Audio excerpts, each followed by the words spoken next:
Now, a massive fight broke out between Aam Aadmi Party and BJP councillors inside the House of Delhi's civic body after the mayor declared one vote invalid in the election to 6 members of a key municipal committee. After the mayor's action, the BJP interrupted the counting of votes. The mayor, however, insisted the result will be declared without the invalid vote. Soon the house fell into chaos. Councillors from both sides punched, kicked, slapped and even pushed one another amid shouting. Some councillors were seen with torn kurtas. One of them collapsed.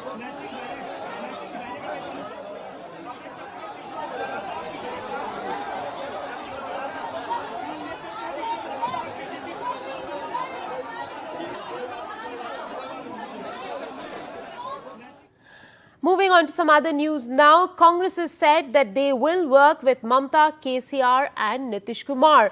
No elections for Congress Working Committee is going to be held. The Congress Steering Committee on Friday unanimously decided to authorize Party President Mallikarjun Kharge to nominate all the members of the Working Committee, the party's highest decision-making body. However, 3 members asked for CWC elections.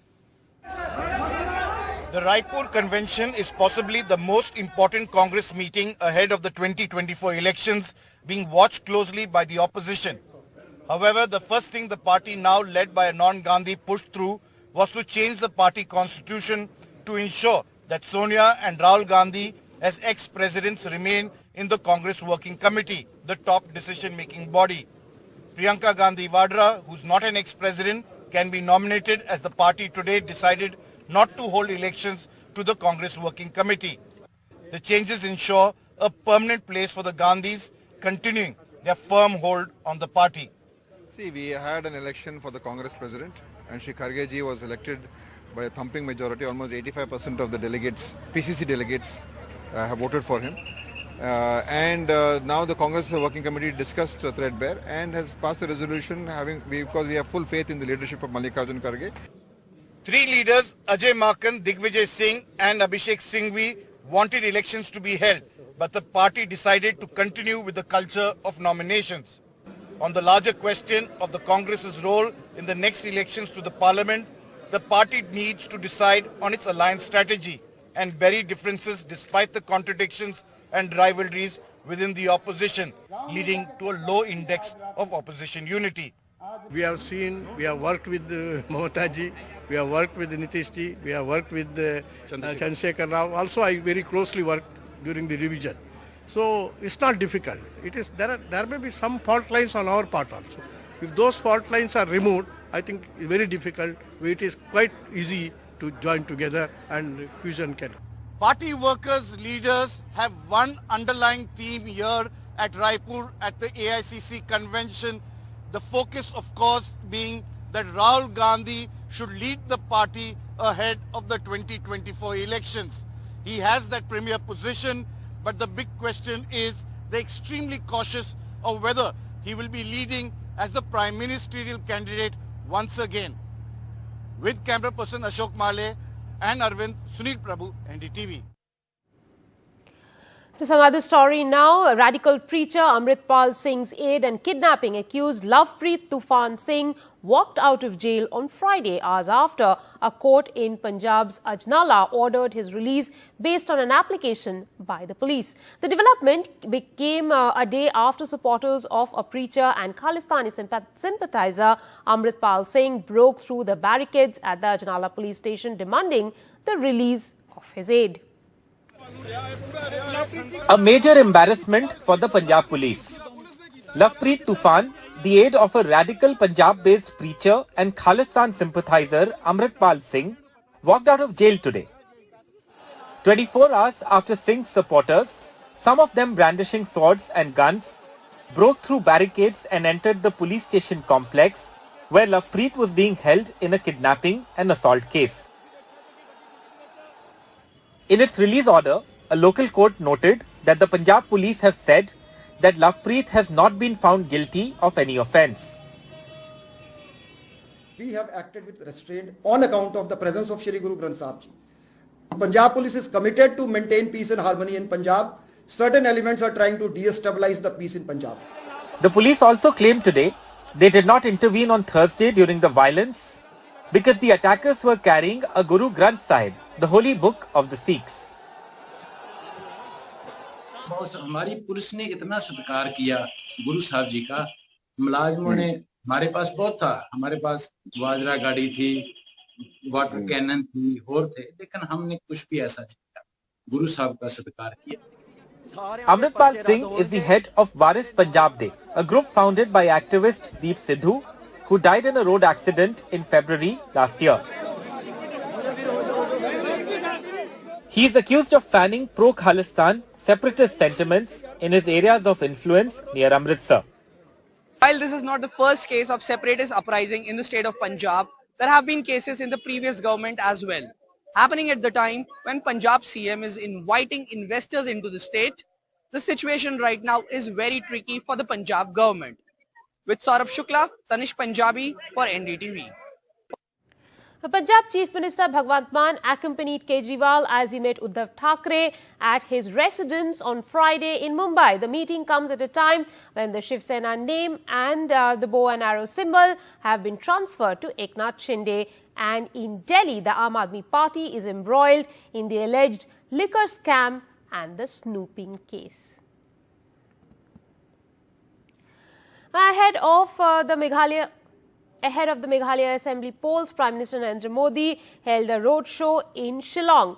BJP is pushing for Christian votes in Nagaland and Meghalaya. Both the states are Christian majority states where BJP is battling anti-Christian charge. Meghalaya's BJP chief has given repeated clarifications on beef. BJP, NDA, हमारी सरकार ने पूरे north east के लिए दिल्ली की political सोच को ही बदल दिया है. Naga spear is in his hands. He is now a Naga warrior, ladies and gentlemen. Please give him a pitch for the Christian vote by Prime Minister Narendra Modi in Nagaland, a state with the 87.93% Christian population, the highest among the three northeastern states polling this month. We seek your guidance as we begin this program. Bless and guide all our national and state political leaders in the name of our Lord Savior Jesus Christ. Amen. While NDPP founder and four-time Chief Minister Neefu Rio is the face of the BJP-NDPP alliance, the BJP is trying to better its 2018 Nagaland result, where it won 12 of the 20 seats it contested, despite the opposition calling the BJP anti-Christian. The BJP Karyakartas are Christians. So we have our emotions to our faith. In other parts of the state, the BJP Karyakartas are majority Hindus and they have their emotions attached to it. We who are here in Nagaland respect them for who they are, and they who are there in the rest of the country respects us for who we are. And that is the diversity of having different faiths, yet being driven by nationalism, which Modi ji is doing, and where we the Nagas are also following that today. In Meghalaya, with a 75% Christian population, the BJP faces a tougher task. It won just 2 seats here in the 2018 election of the 47 it contested. Now the BJP is fighting all seats but battling an anti-Christian perception. So much so that its state chief had to speak about eating beef, a way of life in Meghalaya, multiple times. In our state, from long back, like in our Khasi, Jaintia and Garo, we are having beef. So there is no restriction from the party that why you have beef, anything. There is no restriction in Meghalaya. Right. This is only the propaganda of some other party. With the BJP's Christian push in the northeastern states, the big question is whether the BJP wants to be seen as a pan-Indian inclusive force in the run-up to 2024 or stick to its hardline Hindutva stance in Hindi heartland states. In Nagaland, with camera person Sanjay Chakravarti, Vedant for NDTV. From Nagaland to Bengaluru, PM Modi has been driving several programs. Now, the need to strengthen multilateral development banks, climate change and high debt levels. PM highlighted the need for member nations of G20 to come together to help vulnerable countries at the first finance ministers meet earlier today. He also called Bengaluru India's tech capital. Take a look. The Prime Minister addressed the G20 Finance Ministers, the grouping of 19 countries and European Union, which accounts for 80% of the world economy. On the menu, a plate full of crises, especially climate change and the debt crisis. The day after Ajay Banga was named by the US as its nominee World Bank president, the Indian Prime Minister joined the US in calling on such institutions to address climate change as well as high debt levels. Even as the world population has crossed 8 billion, progress on sustainable development goals seems to be slowing down. We need to collectively work to strengthen multilateral development banks for meeting global challenges like climate change and high debt levels. In the hall were both the Russian and the West finance ministers. However, while not mentioning the Russia-Ukraine war explicitly, on the 1 year of President Putin's invasion of Ukraine, the Prime Minister said the ministers had to restore confidence to the global economy. It is now up to you, the custodians of the leading economies and monetary systems of the world, to bring back stability, confidence and growth to the global economy. The G20 discussions in 2023 will focus on exploring holistic solutions to the most pressing global challenges. The G20 can transform lives around the globe by leveraging the complementary strengths of its members while respecting country needs and circumstances. At the G20, a new system has been created, allowing G20 guests to use India's path-breaking digital payment platforms like the UPI. Through this, India is using G20 as a vehicle to make member nations to harness the power of technology.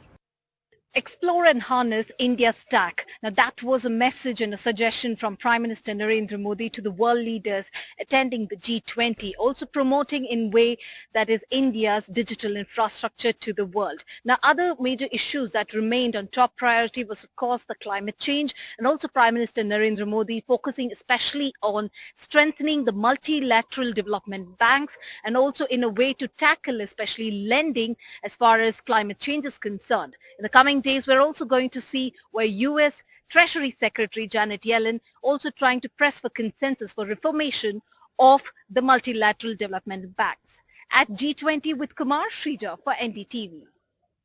Now here's some more good news. Air India to offer over 5,000 jobs. The airlines will add 900 pilots this year. 4,200 cabin crew will also be recruited from around the country. Cabin crew will undergo a 15-week training program.